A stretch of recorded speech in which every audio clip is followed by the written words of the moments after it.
So next we have up Dr. Poulton. So super excited to be able to introduce this particular presentation for you, Sally. So Dr. Poulton, academic paediatrician with the University of Sydney. Sally, you've got over 30 years experience in working with children and young people with ADHD and their families. You're committed to training GPs in the management of ADHD, and you also run an ADHD clinic with Nepean Blue Mountains, a local health district. You have an educational website, which I must admit I've been looking at a lot recently, and it's super fantastic.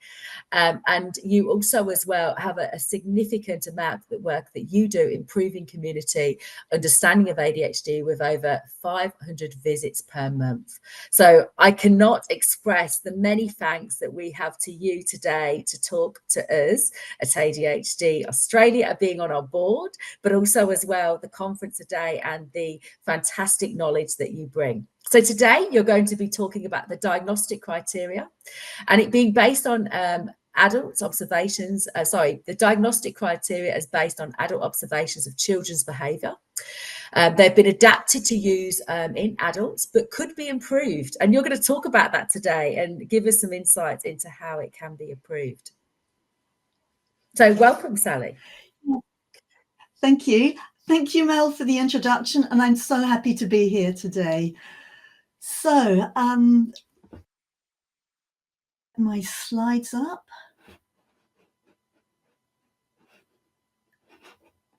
All right, I can't see. I will. All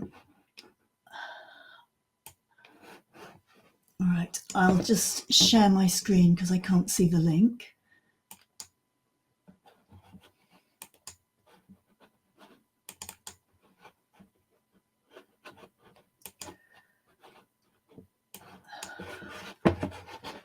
Okay, can we have the backup slides so that you've got, please, Matt?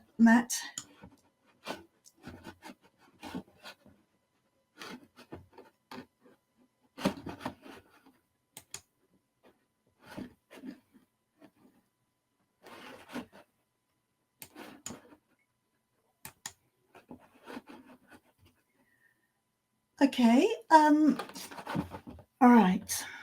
Sorry about this, everyone. So first of all, so ADHD, as we all know, it's a common neurodevelopmental condition. It affects children and adults. Yeah, Matt, next slide, please.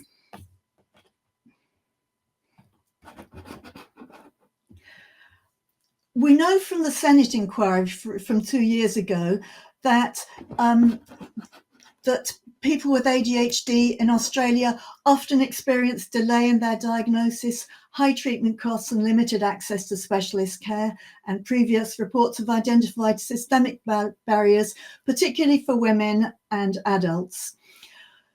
So next slide, please. So ADHD is common. It affects up to 10% of children and perhaps 2 to 5% of adults. And when you do the maths, it works out from the prescribing data that only about 1 in 10 of the expected number of adults with ADHD are receiving treatment. That's not to say that everyone with ADHD should be on medication, but I suspect that more than 1 in 10 adults with ADHD might benefit from treatment. And probably most of these people may not even know that they've got ADHD. Next. So obviously ADHD is important to the individual and their family, but why does it matter to the rest of us? Why should it matter to politicians? Well, there was a study in 2019 where they looked at what the annual costs are of ADHD to the Australian economy, and it worked out as more than 20 billion per year. And these would be, the costs would relate mainly to adults and to untreated adult ADHD. So it matters. Next slide. So let's think about what the diagnostic criteria are, how we diagnose it. Well, ADHD has symptoms that come under 3 categories. There's the inattention, that's the poor concentration, the hyperactivity, always being on the go, that restless energy, and the impulsiveness, not having that moment to stop and think and make a decision before you do or say something.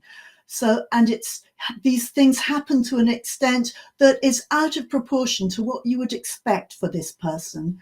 And problems in more than one setting, onset before the age of 12, more than 6 months duration, but most importantly, these features of ADHD are having a significant impact on the person's daily functioning. Next.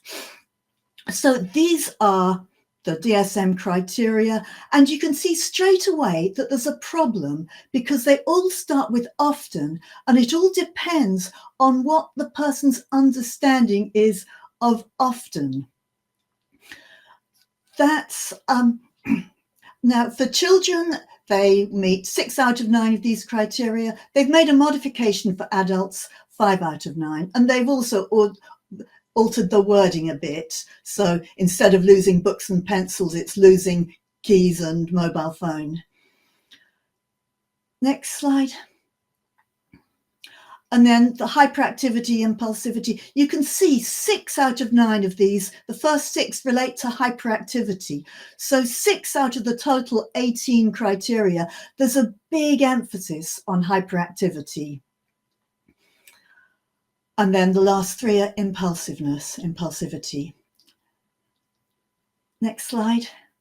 So according to DSM, someone either has ADHD or they don't. And so they might have ADHD combined type, so they meet the criteria for inattention and for hyperactivity, impulsivity. They might have just inattentive ADHD, or there might be hyperactive, impulsive ADHD, which usually means people have hyperactivity but don't quite meet the number of symptom counts, or else it's very young, extremely hyperactive, usually very oppositional small children who don't actually stay still long enough for anyone to determine that actually they do have a problem with concentration. And as they mature, usually they get diagnosed as ADHD combined type. Next. But what we know is that ADHD is actually a continuum. Some people clearly have ADHD, some people clearly don't, but there's all different shades of grey in between. So this means that everyone knows what it's like to struggle with concentration, to have those moments of absent-mindedness. And we can all relate to ADHD because all of us experience the ADHD type symptoms from time to time. But also, we're increasingly becoming aware of people who show significant difficulties in functioning related to ADHD, but don't meet the full diagnostic criteria on the symptom count. And that's sometimes called subthreshold or subsyndromal ADHD. So it is a lot more complicated and more nuanced. Next slide.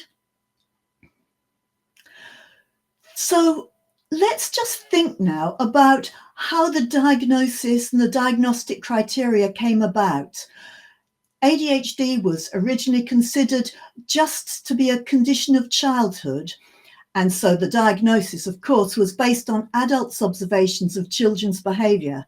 And they've been developed and they are very good at identifying hyperactive young boys. But we know, of course, that ADHD occurs in adults. So the diagnostic criteria have been adapted for use in adults. Next.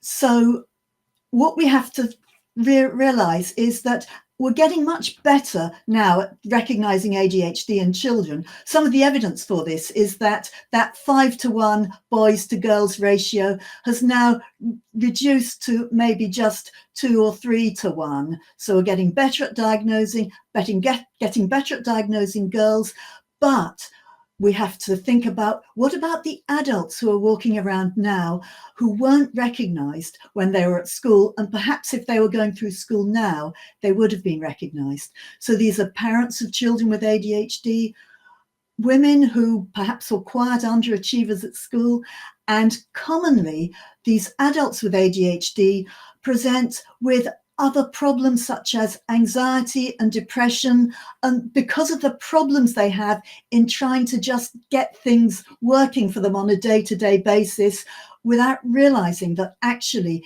it's their underlying ADHD that's causing them problems. So the DSM criteria have been adapted for use in adults. This is the adult ADHD self-report scale, which is based on a previous version of DSM. And you can see that basically they're the same questions. So how often do you make careless mistakes? When you have to, how often do you have difficulty remembering things? How often are you distracted by things around you? Same criteria. Next slide. And again, the emphasis on hyperactivity, 6 for hyperactivity.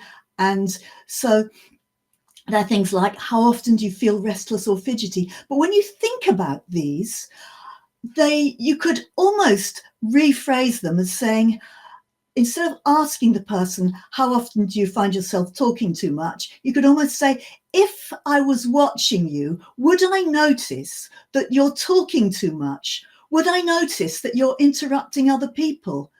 Well, I mean, for adults with a mature level of adult insight, we should surely be able to do better than just asking them questions that a third-party observer could answer.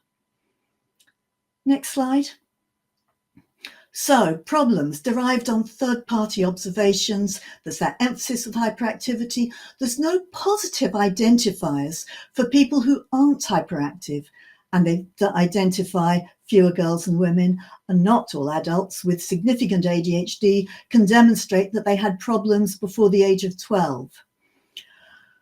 So, let's think about the diagnosis of a neurodevelopmental disorder. So we've got, by definition, there are going to be neurological deficits, so differences in the brain. It might be in the size of the structures, it might be in the brain chemistry, the neurotransmission. And then these differences, next, there's a mechanism that they operate through to show you, next, the functional outcomes. And next slide. The DSM are based on the functional outcomes. Next. So they're things like, obviously, the symptoms: inappropriately running, fidgeting, distracted. Next.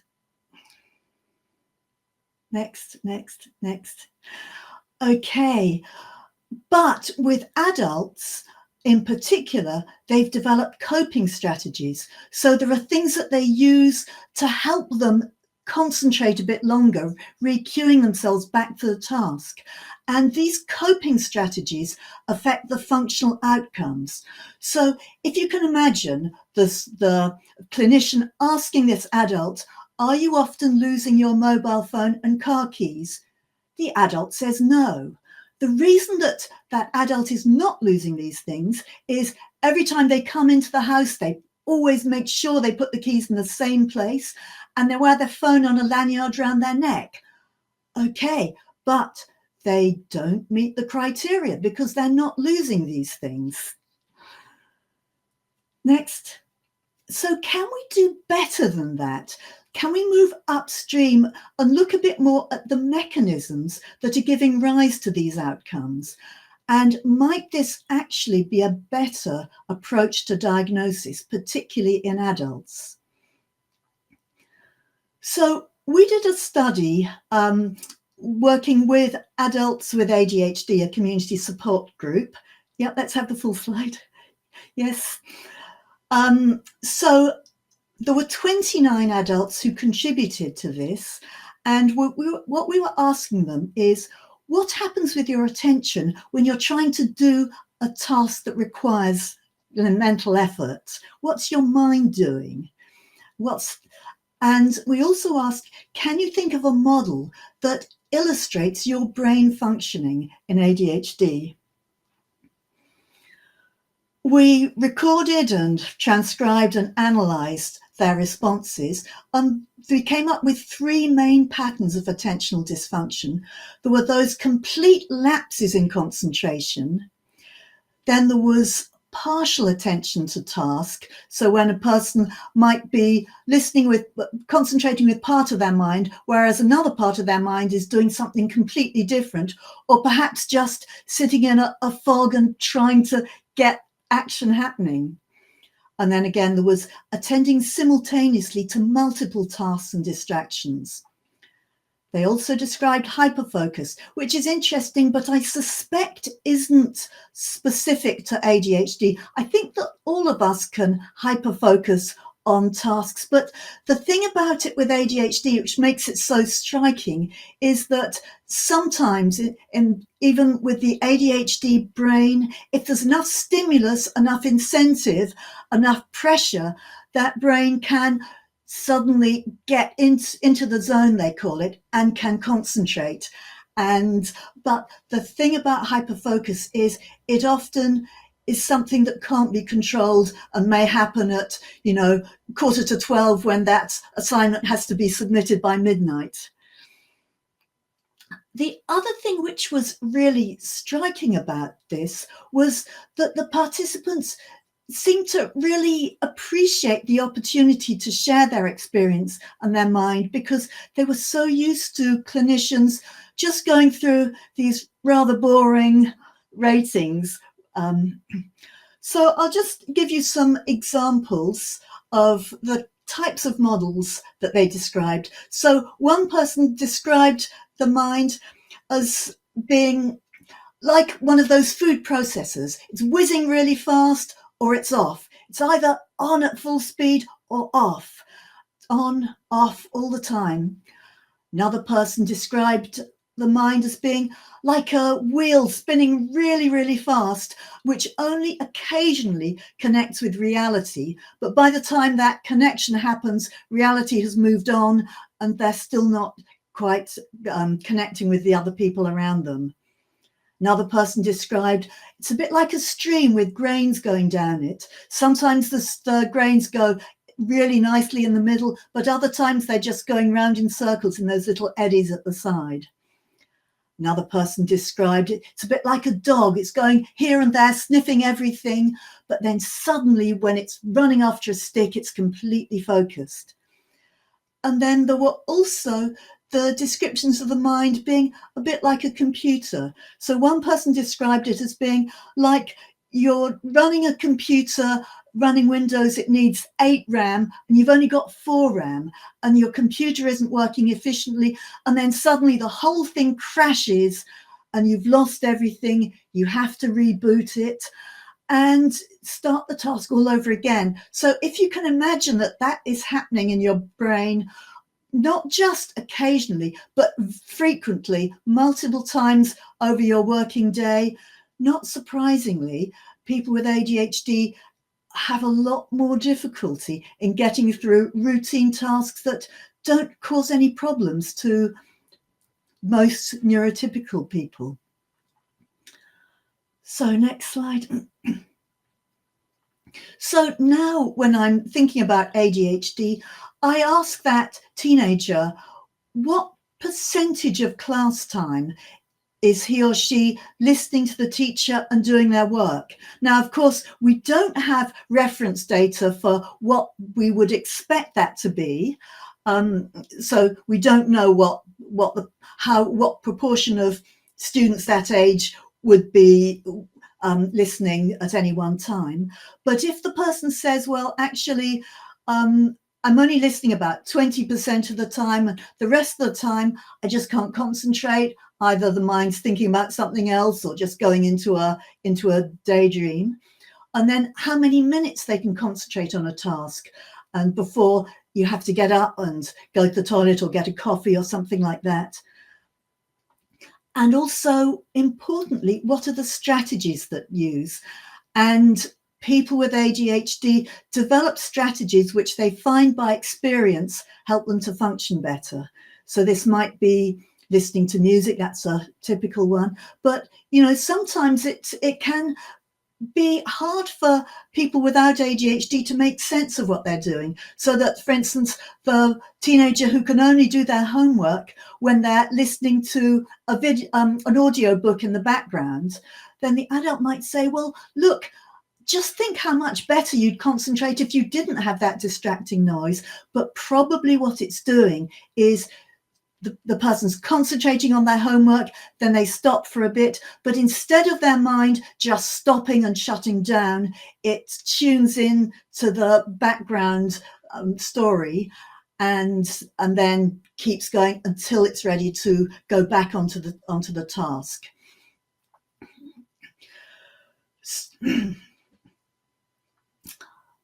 So in summary, the DSM criteria are important and I do use them, but I use them for documentation. Do they tick enough boxes? But for diagnosis, I think that, well, I mean, we know that people who self-diagnose based on the DSM criteria on the internet, something like that, that's a really dicey way of assessing ADHD. Thank you.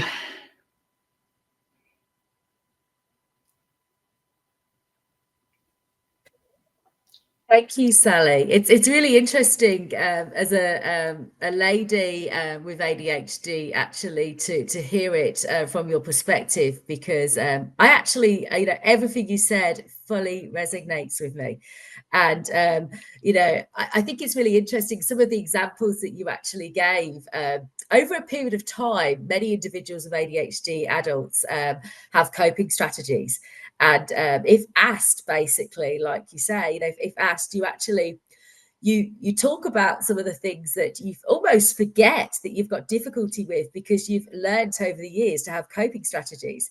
You know, your keys, for example, or your mobile phone. It made me chuckle a little bit because I actually, as you said that, it was kind of a real example for me. It really made me think, wow, you know, it's kind of something I've done for many years. And, you know, if I'm asked those questions, I go, no, I don't lose my keys. No, I don't do. And the reason why is because I absolutely have my place and I hang them up every single time because it's a learned thing that I do, because I did lose them for many, many years.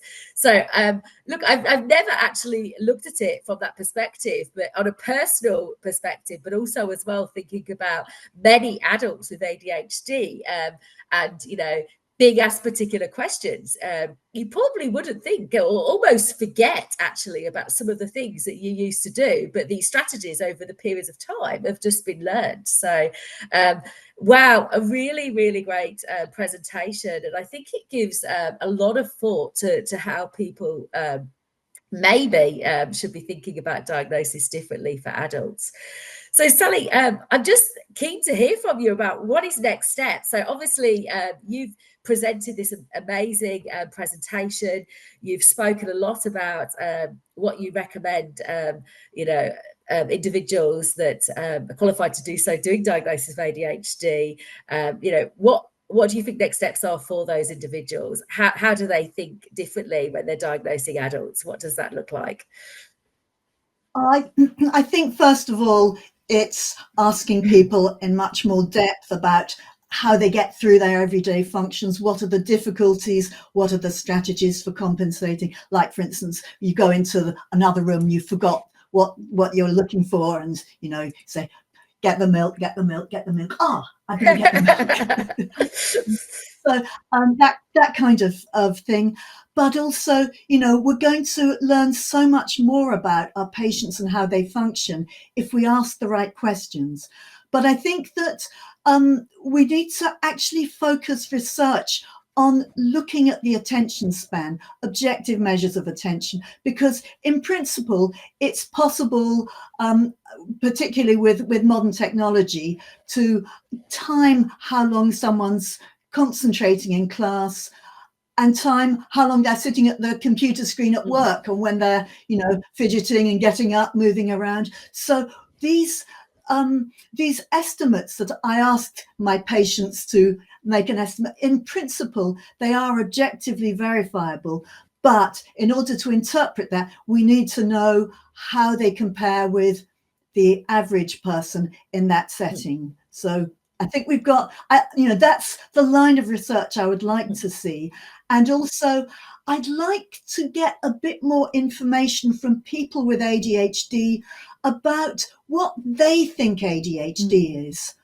So, just go right back to basics. You as a person with ADHD, what's your understanding of ADHD from your experience? Perhaps, Mel, you could tell me. Look, it's really interesting as well, because I think that, we talk about all the time, ADHD is quite unique and different for everybody. And what I would say is I never realized that as much until I had my son. And he has ADHD. And wow, we are chalk and cheese different. We are so different. For me, it's been very much as a female, and I was lucky enough to be diagnosed in the UK, and I was diagnosed at university and started to have some challenges, and initially had a diagnosis of dyslexia and dyspraxia, and then later on, somebody that spent a bit of time with me noticed, and I was chuckling a little bit about your piece in terms of I talk over people all the time, and I'm really conscious I can't do it, but it just blurts out. It blurts out. It's just there. It's there. And as you're doing your presentation, I'm listening to your presentation, but I've got 4 screens everywhere doing multiple things whilst finishing the 5 in Kids submission at the same time, and many different things. For me, it is about my brain is so busy. I'm doing so many things. I am constantly listening to the thing that is important at that time. So at this time, I've got you in the background and I'm listening to all of the amazing things you have to say. But there's another part of my brain that is also interested in, I'm completing the 5 in Kids submission and I'm looking at this, but I'm also very aware through my difficulties throughout, I'm going to say later on, is I have to go back and look at things, because what happens is if you're multitasking on lots of things, you miss things. So your presentation, there's bits of it that went, oh, but if I went back to watch your presentation again, which I absolutely will now, because I've learned that I only take in sections of things, I pick up on pieces that I take on. And then what happens is other bits I miss. And I don't realize I miss it at the time. I've just been told throughout years that I miss things now. So I have to go back and look at that. The same as I would have to by submission, because I just know that the sections that I would have missed. But as a young Melissa, for me, my brain has always had this beautiful ability to be able to do multiple things. But the reality is it misses things. So, when you've got all of these things happening, yes, I have got attention to detail, but it's the things that Melissa finds interesting. So it sparks in on different things I can't control it. It just happens. So to me, it's about the busy brain that achieves many things, but I also have many areas that I have to go back and kind of look at, because I also miss lots of different things.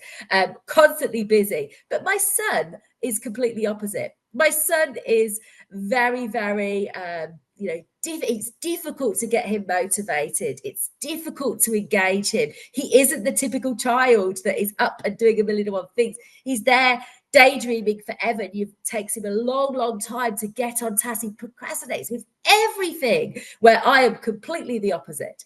So, so chalk and cheese, and it means so many different things to different people. And I'd love to be able to see all of those examples, Sally, and to look at what it means for different people. And then you go, oh my God, she's like me and she's got my type, or this is just, because I do think for years I thought for myself, as a young me, and I was studying and doing my degree in various things, you'd hear about ADHD and, so it's part of the UK, what we look at in terms of neurodiversity. And it was interesting, Sally, because I think that I always did still associate that busy boy, back in the day anyway, the busy boy that's out there, disruptive behaviour. And even today, a lot of people still have that stereotype. So I think that we're, come a long way, but so much more to do. Look, Sally, I could talk to you all day. You are honestly a wealth of knowledge, and I am just going to look back at your presentation, but I also hope to see that there's also snippets for ADHD Australia month, and beyond that, because it's more than a month, it's obviously a life journey, we get to see and hear from you more. Wow, amazing presentation. We are really lucky to have you, not only for the ADHD board, but here today. And you have given a great insight to how things could be done differently for adults around diagnosis. So thank you so much.